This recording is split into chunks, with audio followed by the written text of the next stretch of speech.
Hello and welcome. My name is Alan and we are back with more mythology, Greek mythology by Edith Hamilton. So yeah, I left off last time by while we were looking at the gods. So that is where we'll be picking up today. So let's hop into this.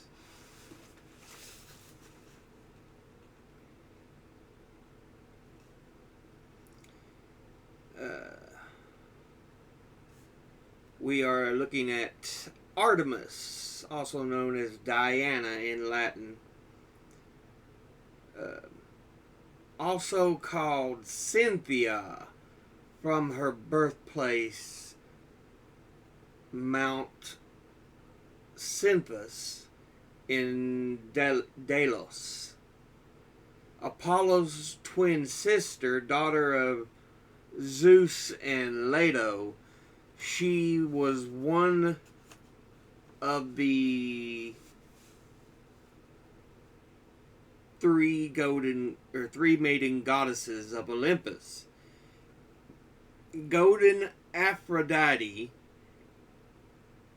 who stirs with love all creation, cannot bend nor ensnare three hearts, the pure maiden Vesta, gray-eyed Athena, who cares but for war and the arts of craftsman, Artemis, lover of woods and the wild chase over the mountains. She was lady of the wild things, huntsman in chief to the gods, an odd office for a woman. Like a good huntsman, she was careful to preserve the young. She was the protectress of dewy youth everywhere.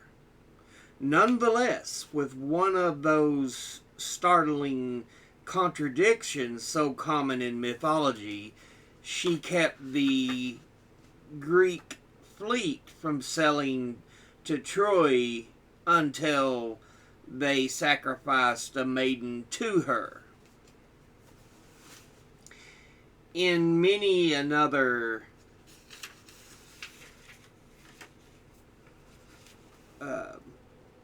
stories too, she is fierce and revengeful.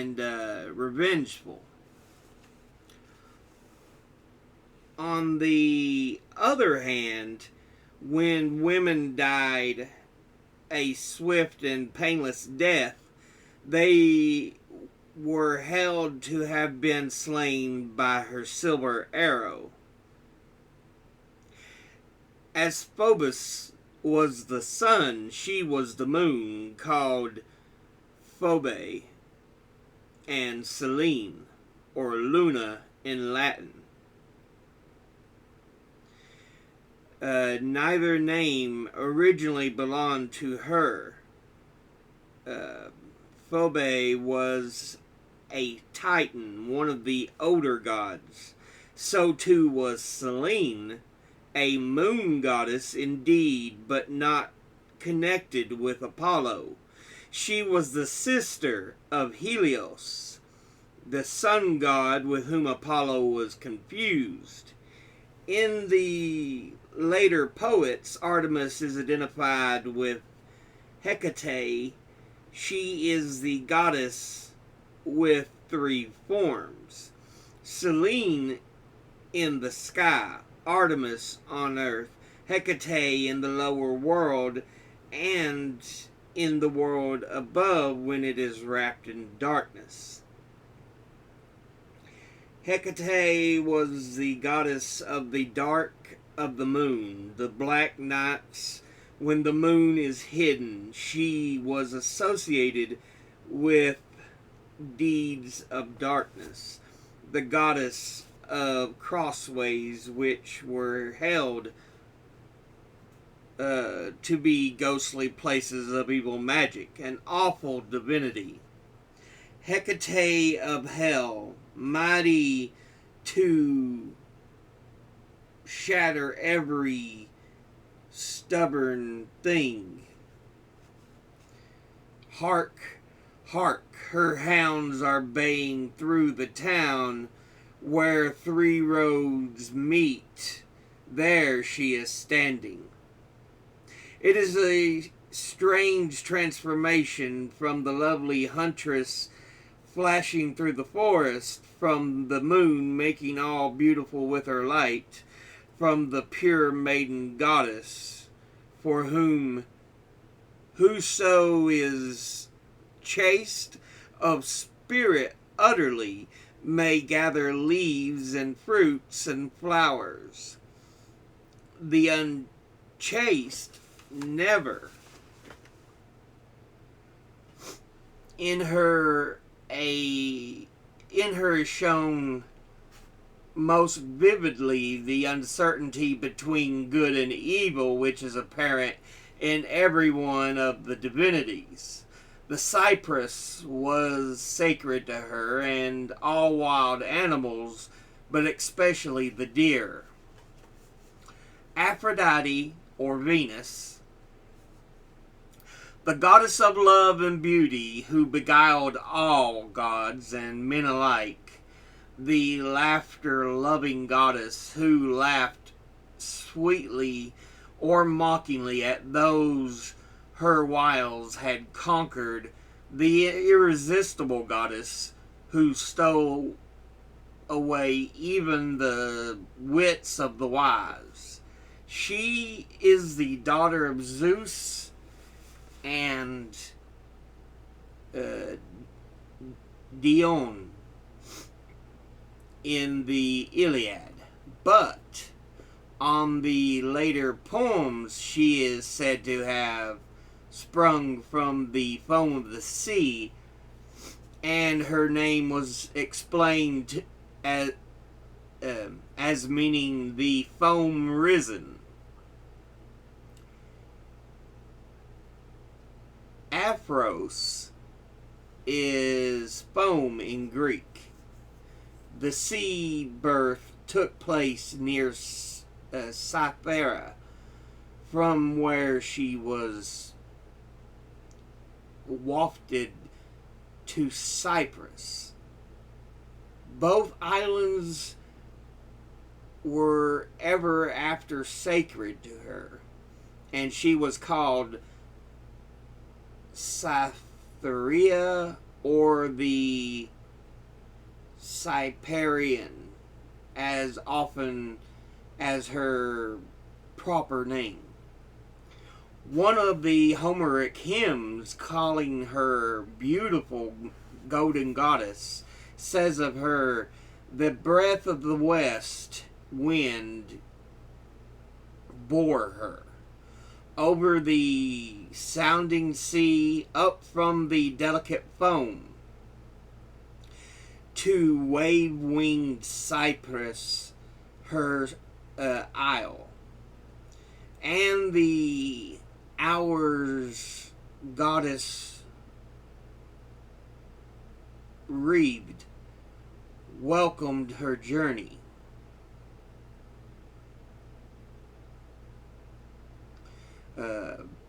They clad her in raiment immortal. They brought her to the gods. Wonder seized them all as they knew violet-crowned Cythera. The Romans wrote of her in the same way. With her beauty comes. The winds of the The winds flee before her, and the storm clouds, sweet flowers, embroider the earth. The waves of the sea laugh, and the moves of the radiant light. Without her, there is no joy nor loveliness anywhere. This is the picture the poets like best to paint of her. But she had another side too. It was natural that she should cut a poor figure in the Iliad, where where the battle of heroes is the theme. She is soft, weak creature there, whom a mortal need not fear to attack. In later poems, she is actually shown as treacherous and malicious, exerting a deadly and destructive power over men. In most of the stories, she is the wife of Hephaestus, or Vulcan, the lame and ugly god of the forge. The myrtle was her tree, the dove her bird, sometimes too the sparrow and the swan. Hermes, or Mercury. Zeus was the father of and Maya, daughter of Atlas. His mother,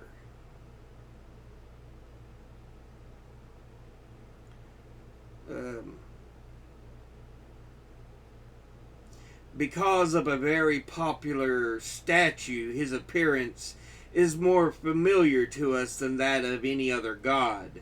He was graceful and swift of motion. On his feet were winged sandals. Wings were on his low-crowned hat, too. And on his magic wand, the Caduceus.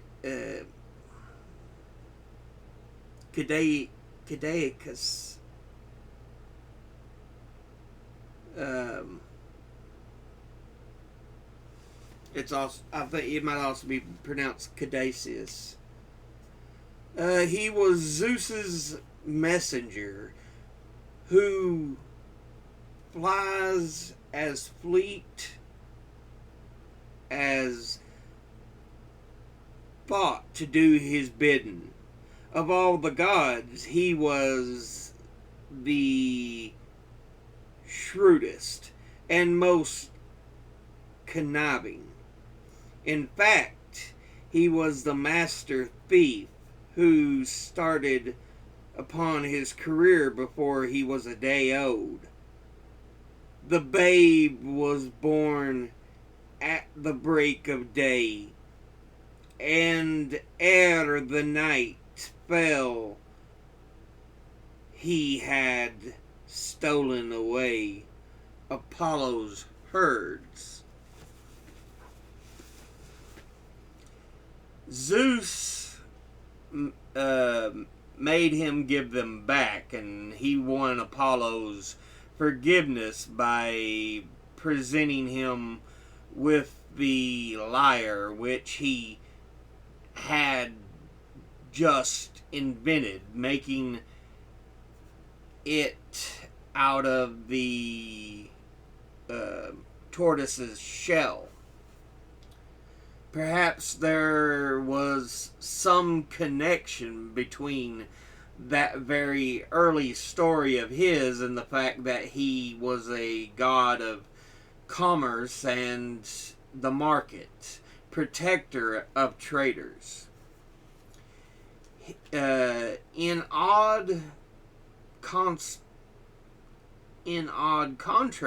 to this idea of him, he was also the solemn guide of the dead, the divine herald who led the souls down to their last home. He appears oftener in the tales of mythology than any other god. Ares, or Mars.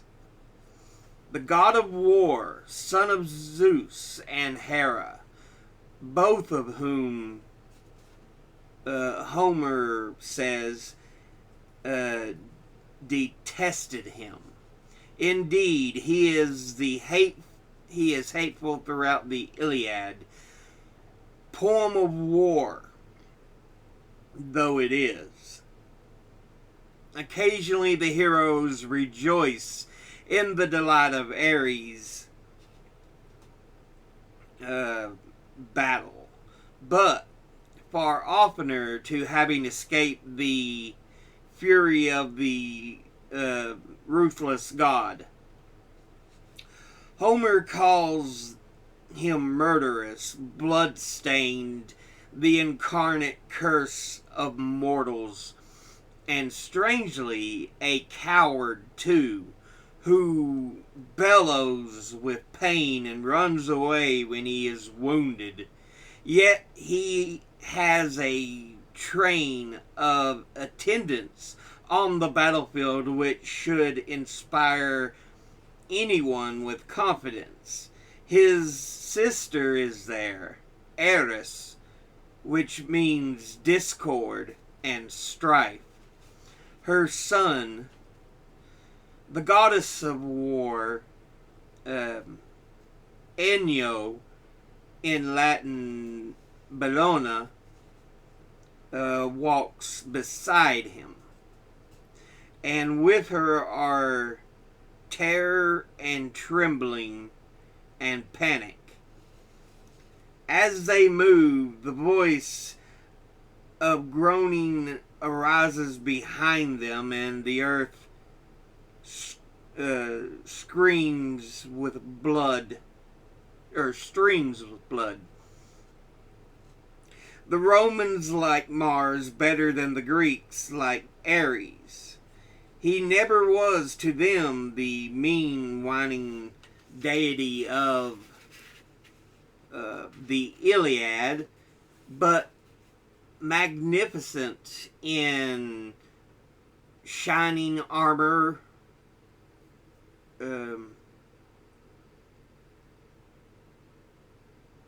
redoubtable,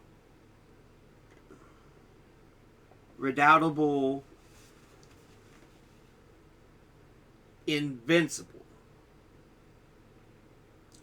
The warriors of the great Latin heroic poems, the Aeneid, far from rejoicing to escape from him, rejoice when they see that they are in full, or they are to fall on Mars, field of renown.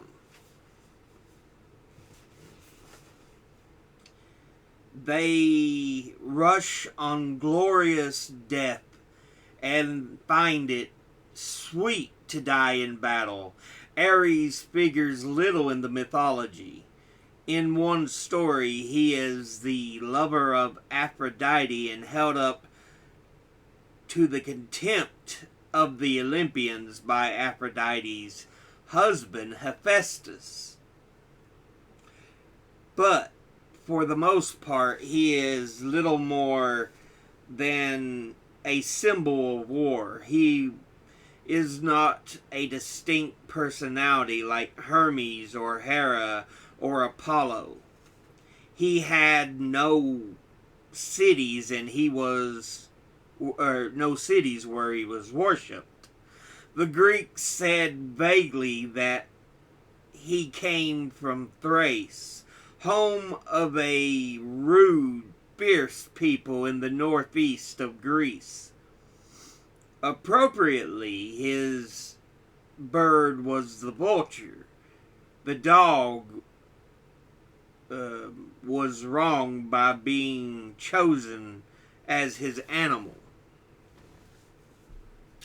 Hephaestus, also known as Vulcan or Molocher, or Vulcan and Molocher. The god of fire, sometimes said to be the son of Zeus and Hera, sometimes of Hera alone, who bore him in retaliation to Zeus's having brought forth Athena.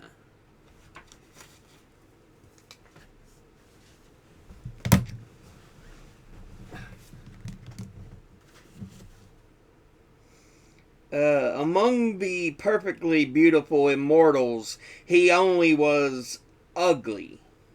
He was lame as well. In one place in the Iliad, he was born deformed. Cast him out of heaven. In another place, he declares that Zeus did this, angry with him for trying to defend Hera. The second story is the better known because of Milton's familiar lines.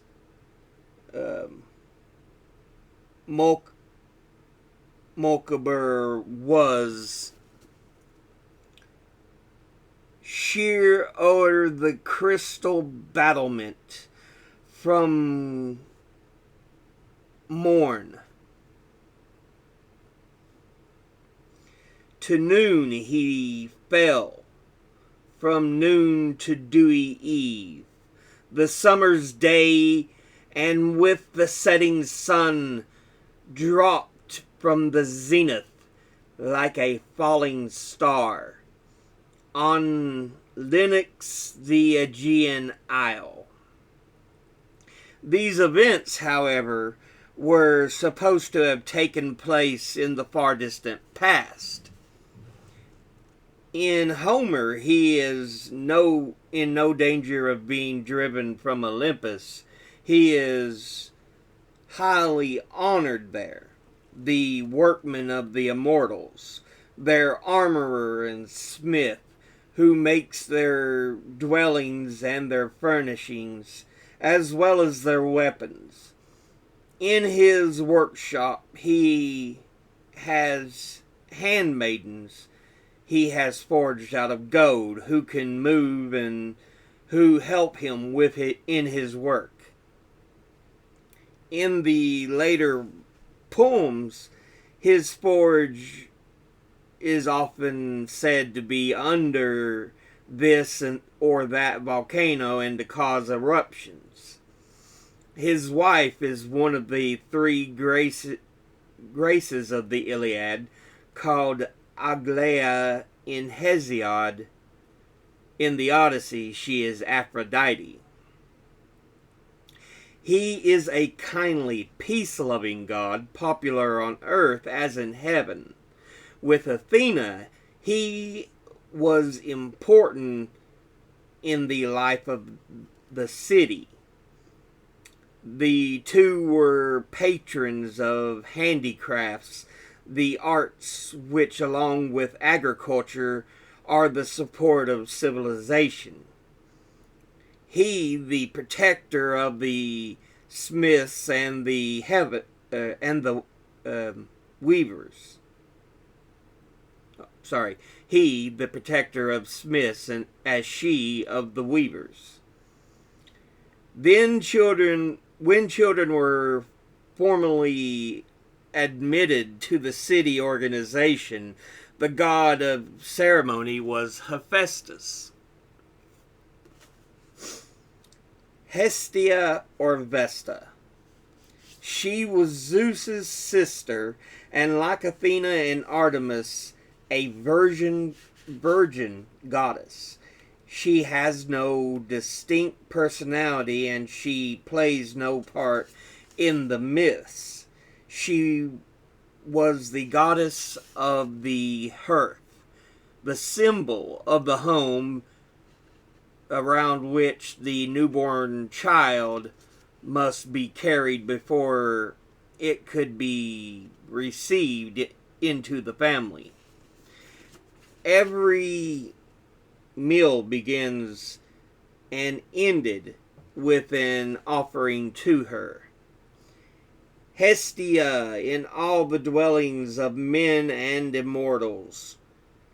Yours is the highest honor, the sweet wine offered, first and last at the feast, poured out to your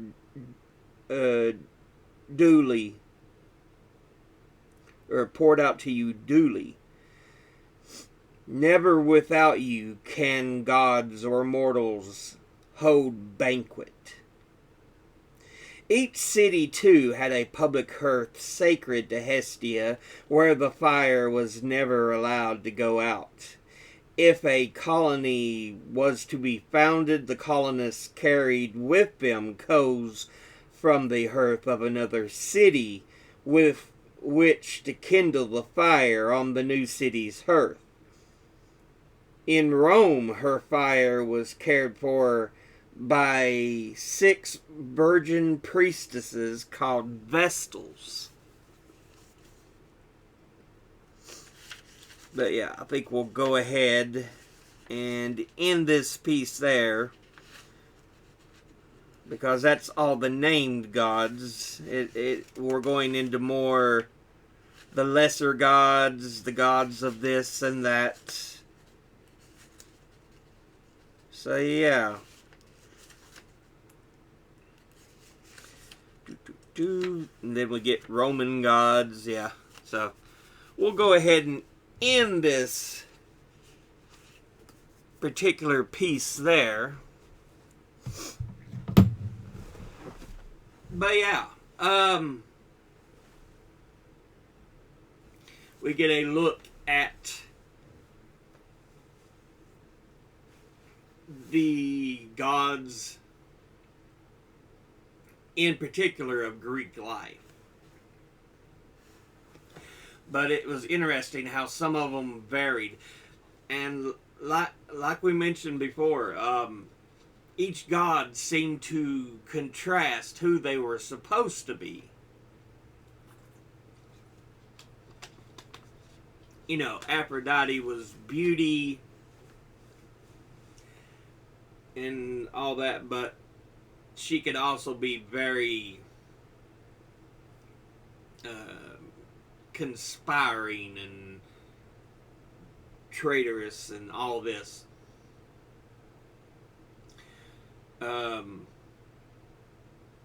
Ares is supposed to be the god of war and might, and he was disliked by the Greeks themselves, but he also could be a coward and run away quite often.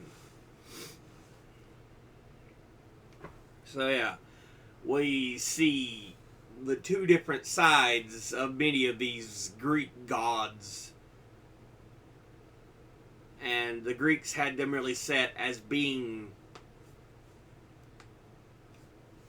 very relatable, because they were very much like human beings. So yeah.